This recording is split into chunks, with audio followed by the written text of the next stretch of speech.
Good morning! So this is day 2 and actually we're rushing breakfast. We're having just croissant, bread, and then coffee. We have to leave in 30 minutes. So, and good thing guys, good news, we're going to Capri today. Okay.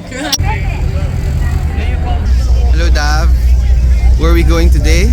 Going to Capri. To Capri, guys. And Island hopping in Capri. we have our own private boat. We don't want to mess with the...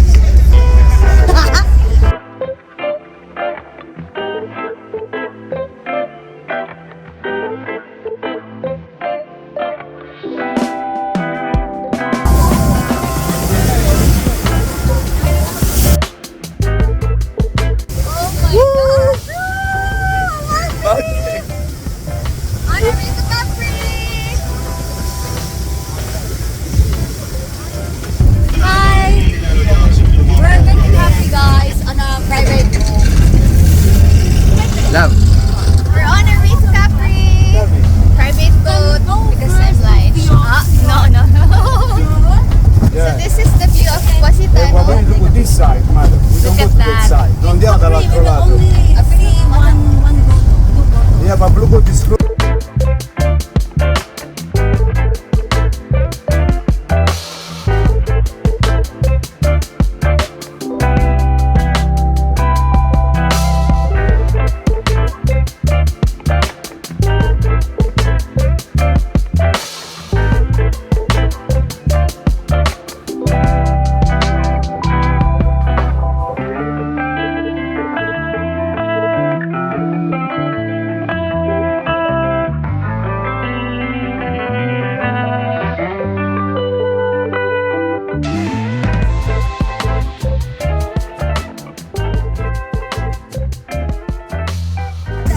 Say maingonin mo sa baud. It's so loud. It's so bad. The baud is so bad. Oh my gosh! Murag na, ikog na buhapit! Ay! Rough ride!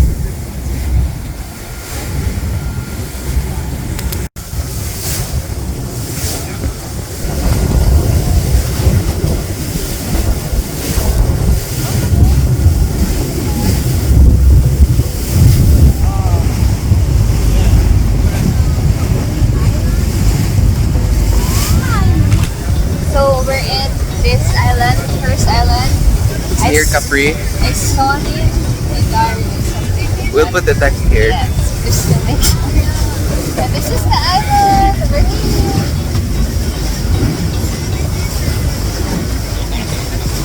What a light.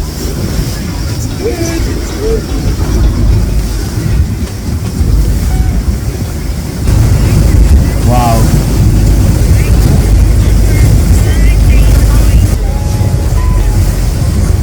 Oh, nindutan. Wow, money ball shot.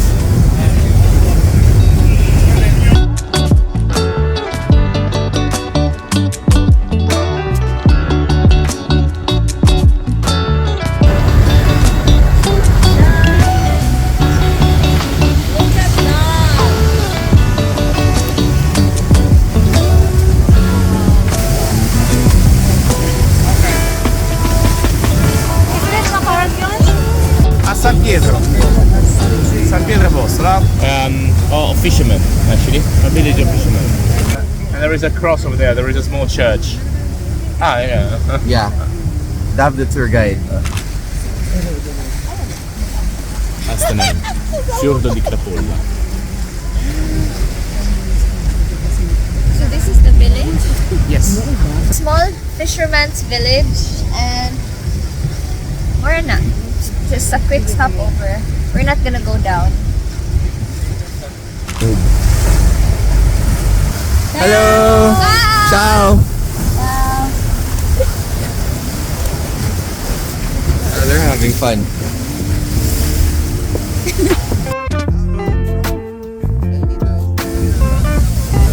Yeah. So we're in Capri, guys. Video? So I'm taking over the vlog. because our vlogger is already knocked out. She's seasick. Actually, kusog ang waves, guys, because we're in the Mediterranean Sea. Alright. Everybody's seasick. So, it's my vlog now.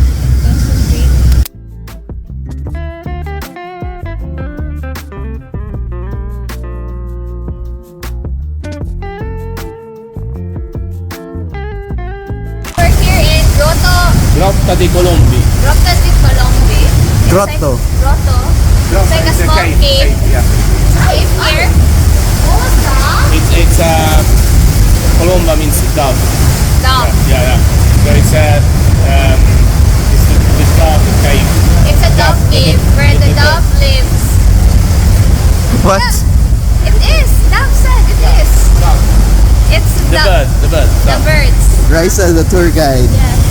This is where the dove. What's the name of the Oh, cave? picture ka, Che. What's the name of the cave? Grotta De Grotta. Colombe. Grotta De Colombe. Or the dove cave. Let's just make it easier, guys. This is good view. Tayo. Grabe kaya mo siguro. Okay. They're famous for the Dolce and Gabbana commercials as well, because they normally come here. You know, sometimes you see the Dolce and Gabbana commercial of a guy on a boat, right? Yeah. They film it here.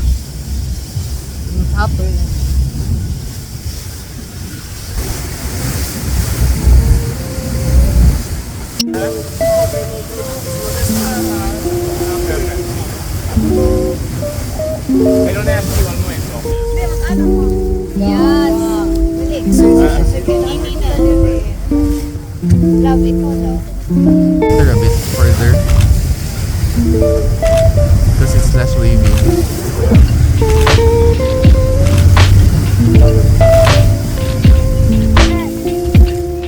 Maganda. Faraglioni. Faraglioni.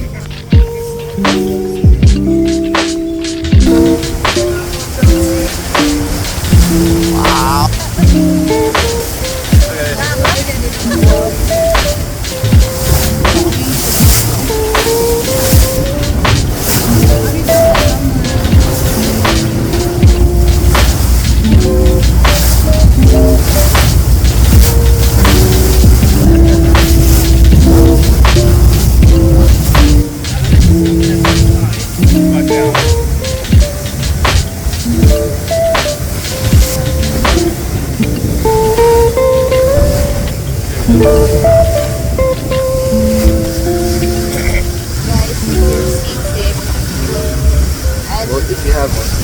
Motion sickness. Sick. No, seasickness. You don't have it. You don't have seasick. You have motion sickness. Oh, motion sickness lagi anywhere. Yeah. And yeah, so I don't advise you come here October. I think it's better during summertime mas kalma ang water. And I don't know. It's not I'm suffering. What's your nakabonangin? Or just drink your Bonamine before the trip.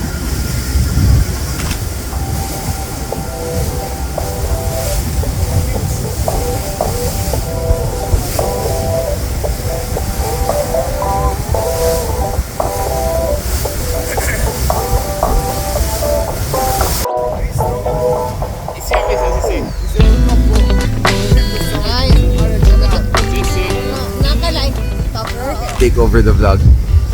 Because Raisa's down. So what is this, Dad? It is Grotta Azzurra, the blue cave. But A famous cave here in Capri. we can't go inside because Well, we can't go inside because the hole is too small. So this boat is too big, and also it's very wavy.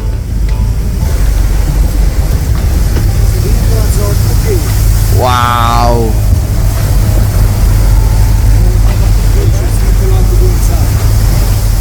Blue Cave. Ma quando il mare Dead non è vlogger. nostro, le persone ci nuotano dentro anche? Blue Cave. Non si può nuotare. Dead vlogger. That's the blue cave.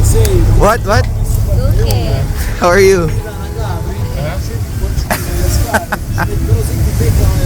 Ah, molto bene. That's the blue cave? Sì, sì, sì. Did you see it? Non era mia Are you intenzione, sure? era giusto... No, però per sapere, Mo, na-shake kamay nga hole. se il cambio Kanya? per adesso I non... can't get in. Kay it's too wavy. Anche And qualche barca small questi boat. qua di Capri che I only the small boat can get in. fanno buttare. But for sure, wala yung makasuko. Non si può, ok.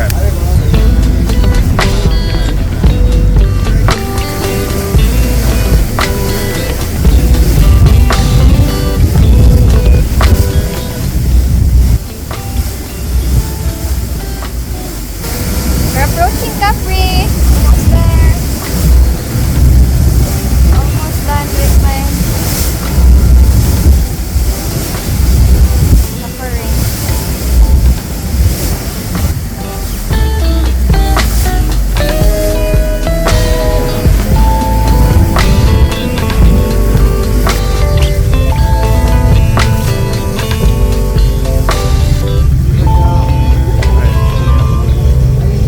Kapoy na. Ako, dito ako. Go. Arriving. Arriving. Take over the vlog. Taking over the vlog as of today. Arriving now in Capri. The Marina Grande. Marina This is Grande. their port, Marina Grande.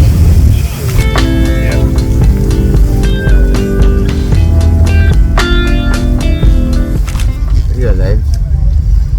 Ah, finally, thank God we're here We're where?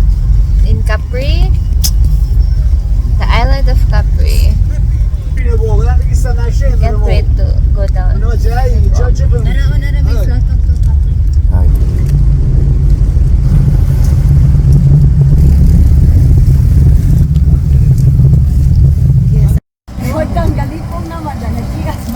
It's the Flavor? frozen ice cream. We arrived, now we are... Ganda. So guys, you know, we just arrived in Capri. I'm taking over my sister's vlog because she's busy. So look. Ta-da! We never realized there's Goma Melda here. But there she is. Oh, you're alive. I'm alive!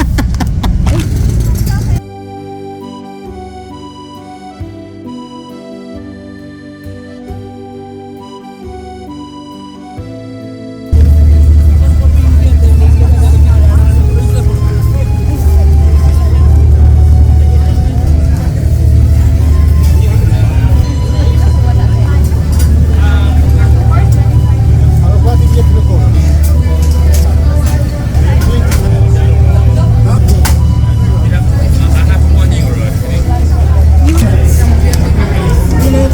And this is our Captain Chow. Chin chin, chin chin. Chin chin, chin chin, chin chin, chin chin. That's our ticket going up. It's a 5-minute train ride. So it's 220 euro per way, one way. This is not the ferry ticket, it's just the train ticket going up. Na mabiyaan ka ni Mace, maghubog-hubog ka. Di na ako mainom. Ay, di na siya mainom kung naapak. Mace, ikaw na sa larga sa UK. Oh, di ba? Maradungan mo abroad. Whenever it's in the train,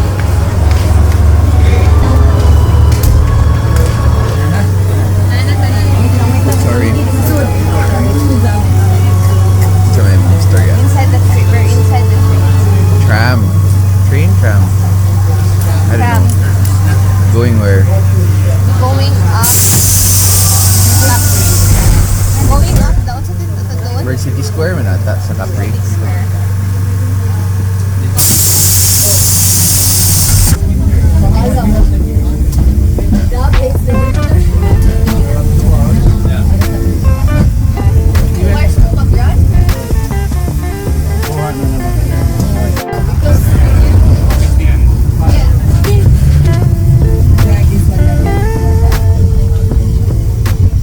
Adventure.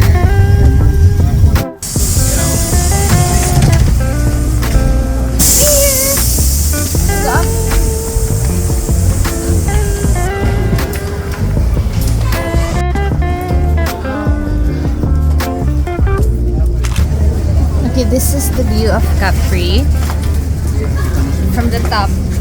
So this is where the train stops. Everyone's here to get the view.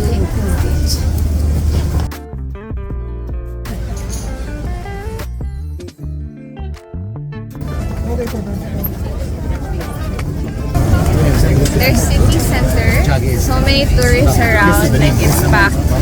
Grabe. Señores, quedado con los otros aquí.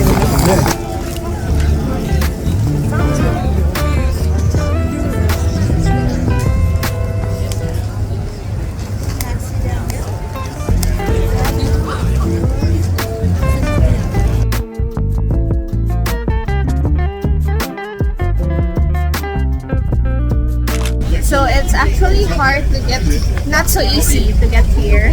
It's either you take a private boat or you ride the ferry. But we chose to ride a private boat. But you can opt for the ferry. It's 42 euros for a round trip. If you just get one way, it's 23. And it will take you about 30 minutes. It's actually faster than a private boat. Okay, private boat, I think it will take you an hour to get here. But it's a private boat, you get to see the caves. And you get You can to stop anywhere. But pass through the the Faraglioni. yeah, What's this the name of the island again? Doc? Faraglioni? Pass through. Faraglioni. Faraglioni. You can pass through that. You can only do that if you ride a private boat. So we're fortunate we got to ride a private boat. So we just go down the main square because the town is very small. Then maybe grab food there and then take the ferry, go back to Positano.